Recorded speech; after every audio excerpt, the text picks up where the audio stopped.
So in this lecture, we're going to be looking at universal gravitation. If you want to read up on what's covered in this lecture, then have a look at your textbook, Halliday, Resnick and Walker, sections 13.1, point 2, point 3, point 4 and point 5. First of all, a quick recap of the most important ideas from the last lecture.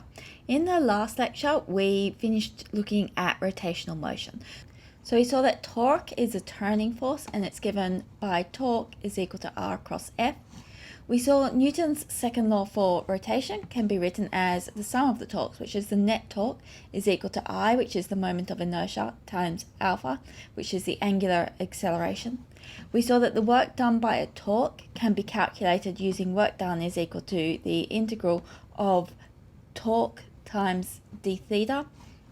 We saw that rotational kinetic energy is given by K is equal to half I omega squared, and that angular momentum is conserved in the absence of a net torque, and it's given by L is equal to I omega. So we can also write torque is equal to dl dt, just as we can write for the translational case that the force is equal to dp dt. So this brings us to Newton's law of gravitation, or universal gravitation. So the gravitational force between two particles with a mass m1 and m2 separated by a distance r is given by the equation the force is equal to g, which is the universal gravitational constant, which is equal to 6.673 times 10 to the minus 11 Newton meters squared kilograms to the minus 2 times mass 1 times mass 2 over the distance squared. Now it's a vector, so it needs a direction. The gravitational force is always towards the other mass. So if we're considering the force on mass 1, then it's directed towards mass 2. Now the law of universal gravitation does obey the principle of superposition, which means all the forces add together. So if n particles interact, then the net force on one of the particles is the sum of the forces from the other particles taken one at a time. So the net force on particle 1 is equal to the sum of the forces on particle 1 from all the other forces. That's what this equation is saying. Or if we're considering a continuous body and we want to know the force on a separate particle due to this continuous body, then we can split our continuous body into small increments and just calculate the increment due to each of the parts of the continuous body and then sum them up through integration to get the total force. So here's an example. We're going to consider the arrangement of particles shown. So we've got particle 1, which has a mass of 6 kilograms. We've got particles 2 and 3, which both have a mass of 4 kilograms. And we've got this distance A, which is equal to 2 centimeters. So you can see particle 3 is 2A from particle 1, so that's going to be 4 centimeters. And we're asked, what is the net gravitational force on particle 1 due to the other two particles?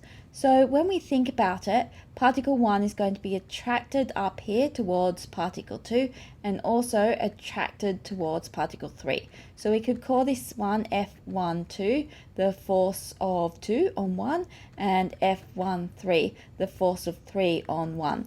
And what we want to find is that total force. So we're going to want to add these two vectors head to tail. So F12 and F13. And our resultant force is this one here. Sorry, that should have been a nice straight line, but I'm not great at drawing on this thing. So we want to work out, well, what is this here? And that will be the answer to our problem. So we can use the law of universal gravitation, that F is equal to G, M1, M2 on R squared, to work out what these forces are. So F12, that's going to be G, and then we've got mass 1, mass 2, and the distance separating them is A, so divided by A squared. And F13, that's going to be G, M1, M3, and the distance separating them now is 2A. So when we square 2A, we get 2 squared times A squared, so that's 4A squared. Okay, so what we want to do is add these together with Pythagoras' theorem. So this will be the square root of G M1 M2 over A squared squared plus G M1 M3 over 4A squared squared. So we can pull the g m1 on a squared out the front, and then we've got the square root of, in here we've got m2 squared, and here we've got plus m3 squared on 4 squared. Okay, so we've now got an expression which we can evaluate. So this is equal to 6.673 times 10 to the minus 11 times m1, which was 6, divided by a squared, which is 0.02 squared, then times the square root of m2, which is 4 kilograms, plus 4 over 4 squared. So solving this on the calculator, we end up with 4.1 times 10 to the minus 6 newtons. Now, this isn't quite enough because it's asked us for the net force, and we've got the magnitude of the force, but we haven't given a direction. So what we need to do now is work out a direction. So if we work out this angle in here, that will be a nice way to state the direction. So we can use, well, tan theta is equal to opposite over adjacent. And so that's g m1 m3 over 2a squared over g m1 m2 over a squared. And you can see many of these factors are going to cancel out. And so we'll be left with m3 over 4 m2. Those two are equal, so this is equal to 1 on 4. So solving that gives us theta is equal to 14 degrees. So we can say at an angle 14 degrees to the left of the line joining M1 and M2. Those probably more clearly illustrated through the diagram than through my words. Okay, so this brings us to a really important theorem, the shell theorem. So most of the objects that we want to consider the gravitational force between are not particles, they're big. So generally we're going to want to consider the gravitational force between planets and suns and stars. So we can apply Newton's law of gravitation to spherical objects by modeling the objects as though all the mass were at the center of mass. So this lets us apply it easily to stars and planets. So we can actually prove this by breaking it into small spherical shells. So I have gone through this proof in this other video here. So if you're interested in that, watch it because it is a really important theorem. So you're not going to be asked to reproduce the proof because it's a very long proof.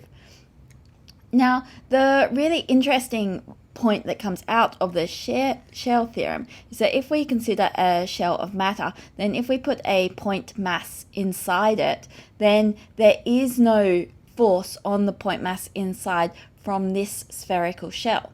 So this tells us, for example, if we consider the planet Earth, if we consider the gravitational force on a point somewhere inside the Earth, then to get the gravitational force at this point on a particle that we place there, we only need to consider the mass inside that shell. We don't need to consider any of the mass outside. So that's a really important and powerful point. So let's think about how Newton figured out this law of universal gravitation. So Newton knew that the acceleration due to gravity near the surface of the Earth was 9.8 meters per second per second. He could do experiments to measure that just like we can today. Now Newton also knew that the moon was approximately 60 Earth radii away, so 3.84 times 10 to the 8 meters away. He could work this out by looking at the Earth's shadow on the moon during eclipses. Now, Newton knew the moon's orbital period was 27.32 days. We can measure that as well. And he also knew the orbital periods for a number of the planets, which was important later for him to check his theory. So let's see what we can do with all this data. Okay, so if we know how far away the moon is, we can calculate speed.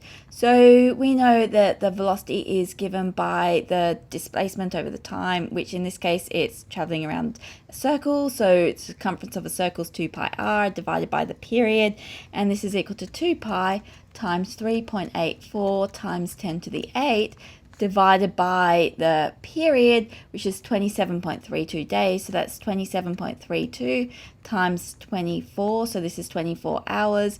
Then there's 60 minutes in an hour and 60 seconds in a minute.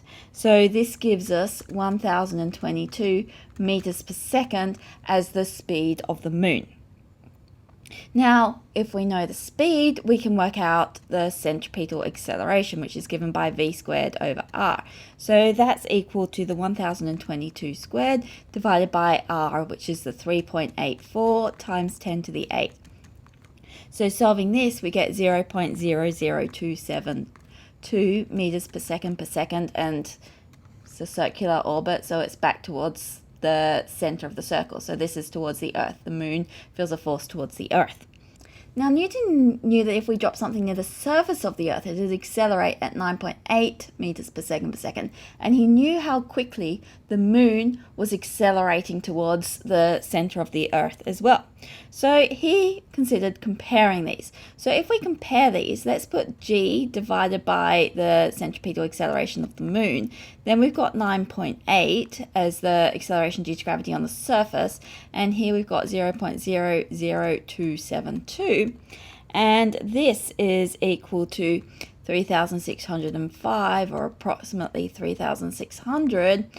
And so Newton noticed something special about this number, 3,600 down here, and up here we've got 60 Earth radii. So when we're dropping something on the surface of the Earth, it's 1 Earth radii away approximately, and this is 60 Earth radii away. So this is approximately 60 squared. So that is how Newton realized that this had to be an inverse square relationship, and so that the force was proportional to 1 over the radius squared. Okay, so gravitation around the Earth. Well, the Earth's mass is not actually uniformly distributed, so density varies with the distance from the center of the Earth, but it's also different depending on the composition of rocks. So we can measure the acceleration due to gravity very accurately. So the ability to measure these small changes in gravity due to changes in the density of rocks which make up the Earth provides a method which makes it possible to remotely map the distribution of different rock types and the structure of rocks. So a lot of geologists use this when they're prospecting. They fly over with instruments which measure the local acceleration due to gravity, and from this they can spot more dense regions, and depending on what mineral they're looking for, they can work out the probability of it being there. So it's a good way to find interesting areas worth prospecting. Okay, now it also turns out that the Earth is not in fact a perfect sphere. So the radius of the Earth is 21 kilometers greater at the equator to at the poles. So given this, where do you think G is going to be largest?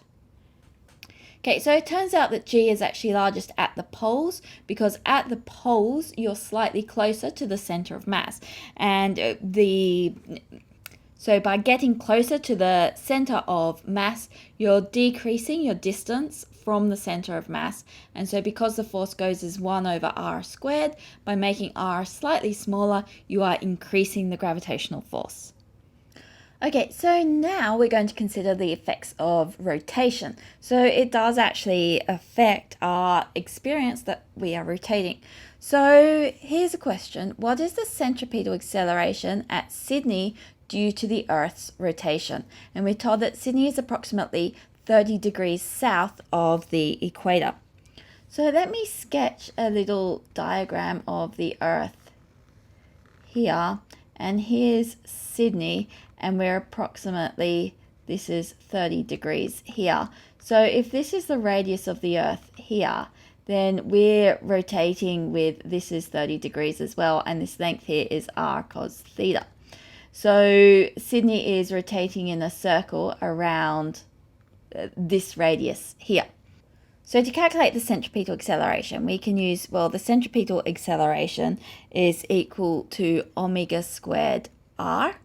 And so omega squared, that's going to be the speed at which we rotate. And we can calculate that because we know the Earth rotates once a day. So this is equal to 2 pi. So one rotation contains 2 pi radians. And it takes 24 times 60 times 60 seconds to rotate. So this is omega, so we're squaring that. Now the radius of our rotation at Sydney is this r cos theta term, where r is the radius of the Earth. So the radius of the Earth is 6,371. So this is times 6,371 times the cos of 30. And so calculating this, we end up with 0.029 meters per second per second. So if we were at the pole, then the radius that we were moving around would be 0. So this would be 0. And at the equator, it would be slightly larger because we wouldn't have this cos 30 term here. We'd have cos 0 instead. So we'd have a bigger term. So then it says, if the Earth stopped rotating, would we measure a higher or lower mass for an object sitting on scales? So to do this, let's consider our Earth here. Now our Earth is rotating this way, and let's consider putting a mass.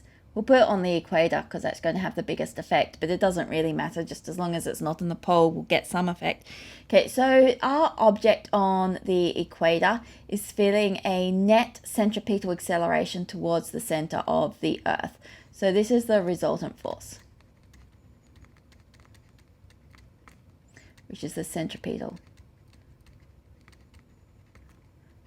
force. But there's actually two forces acting upon our mass here. We've got the gravitational force towards the center of the Earth, and then we've also got the normal force. Now, if we're sitting on scales, what the scales are actually physically measuring is the normal force. So this is asking, is the normal force going to get bigger or smaller? So to write that out, we can say, well, the net force is equal to the sum of the forces, and we know that the net force is given by m omega squared r, the centripetal force, and that is equal to g times the mass of the object times the mass of the Earth divided by r squared. This mass here is the mass of the object that we're putting on our scales. And then we've got minus the normal force. Now the normal force is minus because it's in the opposite direction to the net force, which is the centripetal force towards the center of the Earth. So rearranging this, we've got that our normal force is equal to g times the mass of the object times the mass of the Earth over r squared, minus the mass of the object times omega squared r. Now, if the Earth were to stop rotating, then this would say that omega would go to 0, and so our normal force would go to g times the mass of the object times the mass of the Earth over r squared. So it would actually increase because we're not subtracting off this part here. So that tells us that the scales would measure a higher mass. So the scales would measure a higher mass if the Earth stopped rotating.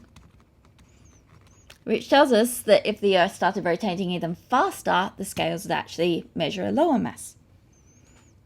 Okay, so we're now going to consider gravitational potential energy. So we've looked at gravitational potential energy close to the surface of the Earth before, and we saw that if we were lifting an object up, then we had to do work on it against the gravitational force to get it to this higher height. So at the higher height, it had more gravitational potential energy. So what we're going to do now is consider the universal case, where we've got a planet here with some mass m, doesn't have to be a planet, any heavy object, and we're going to consider a mass here at some distance r from this other mass. So this distance here is r, and we are going to apply a force to move it to an infinite distance away. So r, the final r, is an infinite distance away, and we are applying a force this way against the gravitational force.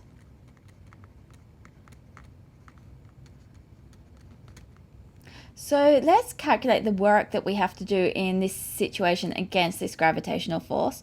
So the work is equal to the integral. We are going from an initial distance r to an infinite distance away, and the force is moving it gmm over r squared dr. So the force we're applying is in the same direction that we're moving, and we're applying this force to overcome the gravitational force. So this is equal to gmm times the integral from r to infinity of dr on r squared, which when we integrate it, we've got gmm, and then we've got minus 1 on r from r to infinity. So this is equal to minus gmm times, so I move that minus out the front, so I've got 1 over infinity minus 1 over r. So this is equal to gmm on r. So I have done this work adding this energy to move this particle from the distance r from the planet to an infinite distance away. So this was basically how much energy I needed to add to make it escape the gravitational attraction of this planet here. So now, because delta U is equal to minus W, we can say that the potential, so often it's just called U, at a distance r from a planet is given by minus this, minus gmm over r. And so at an infinite distance away, this is 0, and then at a distance r, it's got a negative value. So as it moves from this distance to a further distance away, it's becoming more positive. Our gravitational potential is increasing, which is what we'd expect, because close to the surface of the Earth, as we lift the object up against the gravitational force, then its gravitational potential energy increases. So we've got the same pattern here. Okay, so to summarize, we've said that we can assume that u equals 0, an infinite distance from the object. So when r equals infinity, this thing is 0. But in general, u is equal to minus gmm on r. Now, potential energy also obeys the law of superposition. So it's a scalar rather than vector, so it can be easier to calculate than the force because we've just got the one component to worry about. For continuous objects, we can break the object up into small increments and then sum the potential energy of each of these increments using integration. So we can calculate the escape speed of an object leaving a planet. So if an object moves fast enough away from a planet, it can escape the gravitational influence of the planet. And we can use mechanical energy conservation to calculate this escape speed. So let's consider our planet here with some radius capital R and some mass m, and we're going to consider a rocket here which is moving away with speed v, and it makes it to an infinite distance away. Now at this infinite distance away, it's got a final speed equal to 0 because we are trying to work out the minimum possible speed it can have and to completely escape this. So at the end, it doesn't need to have any kinetic energy. Even if it has no kinetic energy, it still escaped it. So we can now use energy conservation. So we've got the initial kinetic energy plus the initial potential energy is equal to the final kinetic energy plus the final potential energy. And we know that potential energy is given by minus gmm on r. So finally, it's at a distance of infinity. So r equals infinity. And so this thing is 0, because if we put infinity in here, we get u equals 0. And we've said at the end, it doesn't have any kinetic energy. So all the initial energy has gone into overcoming the gravitational potential. So this is equal to 0. Now the initial kinetic energy, that's given by a half mv squared, and the initial potential energy is at 1 radius from the planet, so this is given by minus gmm on r.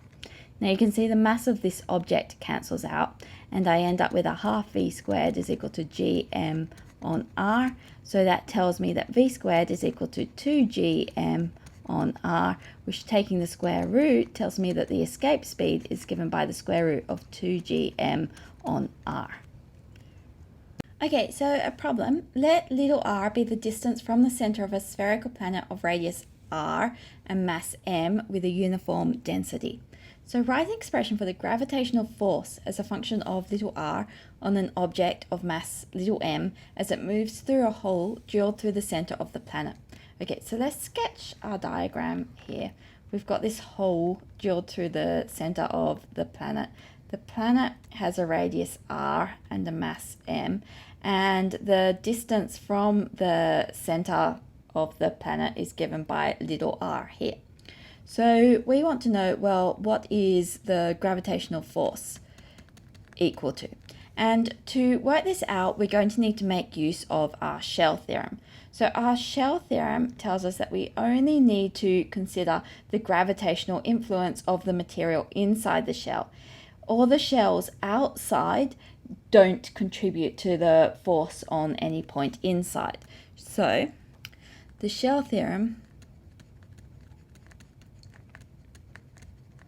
tells us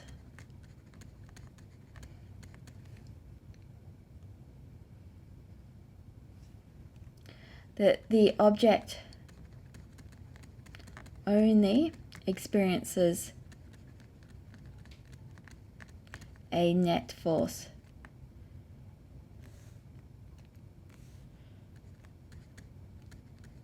from the mass inside its shell. And the outside all cancels out. So we just need to worry about the mass inside this red circle here if we're considering the force when the particle is at this distance here. So we've got F is equal to G times the mass of the object times the mass inside the shell divided by the distance, which is r squared. So we're going to need to come up with an expression for the mass inside. So the mass inside is going to be equal to the volume times the density, which is equal to 4/3 pi r cubed. That's the volume of this red sphere here. And the density, that's the total mass, which is m, divided by the total volume, which is 4/3 pi r cubed. So you can see the 4/3 and the pi are going to cancel out, and we'll end up with mr cubed over r cubed. So this force is given by gm times m r cubed over r squared times r cubed. And now we've got an r squared here, which will cancel with two of those r's there. So we end up with gmm r over r cubed as the force on a particle at this point here. And then we need to give a direction because it's asked for a force. So this is towards the center of the planet. Now part 2 asks us how much work is done by the gravitational force if the object moves from the center of the planet, so from r equals 0, to the surface of the planet. Okay, so the gravitational force is going to be pushing it back down while it's moving up. So we'd expect this work to be negative. We know work is equal to the integral of f dr, and we're going from 0 up to capital R. So this is equal to the integral. Now the force and the displacement are in opposite directions, so I'm going to have a negative sign, and I've got gmm over r cubed times r dr, and my limits are from 0 to r. So I'll move this constant out the front. I've got minus gmm over r cubed, and then I've got the integral of r dr from 0 to r, which is equal to minus gmm over r cubed. Integrating this, I end up with r squared on 2, and that's from 0 to r. So this is equal to minus gmm on r cubed times r squared on 2. So r cubed and an r squared, that becomes just an r. And so I've got minus gmm on 2r.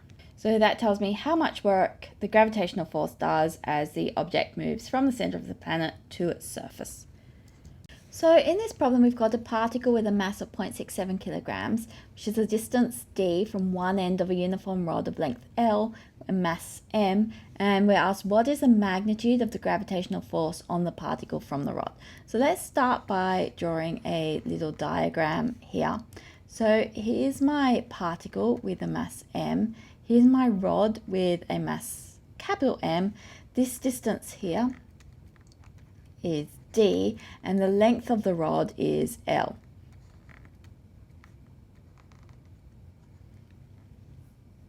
And we want to know what's the force from the rod on this particle here. So what I'm going to do is break my rod up into little sections, and I'm going to consider this section here, which is a distance x from this particle, and it's got a width dx. And to calculate the force, I'm going to need to know the mass of this little increment here. So I'll have dm, the mass of this little increment, is equal to the linear density times dx, which is equal to m over L dx, because it's just got a uniform mass density.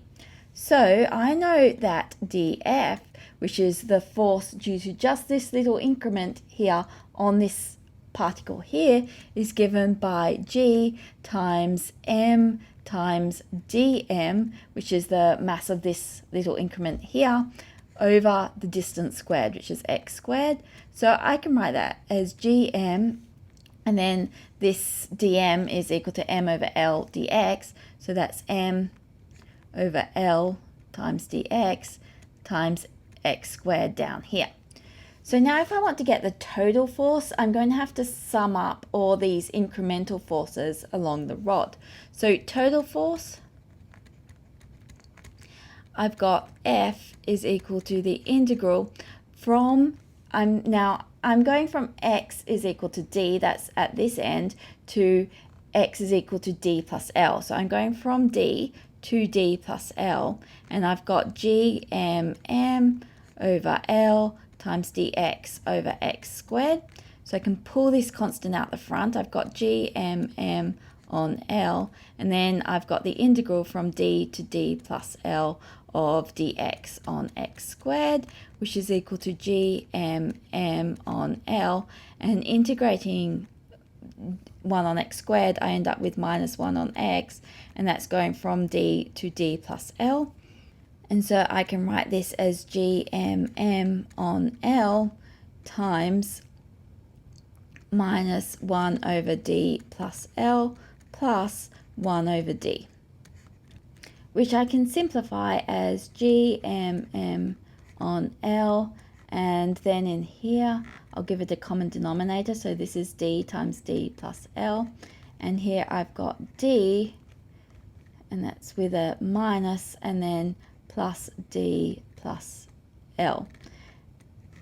So these cancel. So I've got an L on the top, which will cancel my L on the bottom.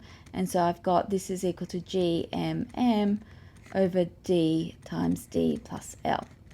So now I've got an equation that I can substitute into to find this total force. So F is equal to 6.673 times 10 to the minus 11 times the mass of my particle, which is 0.67, times the mass of my rod, which is 5 kilograms, divided by the distance d, which is equal to 0.23, times 0.23 plus the length of my rod, which is 3.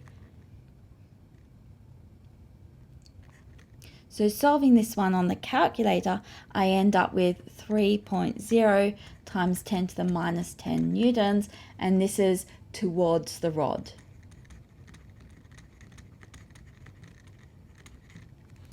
Okay, so in this problem, certain neutron stars, which are extremely dense stars, are believed to be rotating at about 1 revolution per second. So this means 2 pi radians per second. If such a star has a radius of 20 kilometers, what must be its minimum mass so that material on its surface remains in place during the rapid rotation? So let's start by drawing a little diagram. So here it is, it's rotating that way, and we're going to consider an object on the equator here. Now we know that the net force on an object at the equator is the centripetal force, and that is given by m omega squared r towards the center. Now this centripetal force is caused by the weight force, the gravitational force towards the center, which is given by g times the mass of the object times the mass of the planet over r squared, or not planet, neutron star in this case. And then we've also got a normal force, which is in the opposite direction. Now, if it is not to fly off, then the normal force has to be greater than 0. So limiting case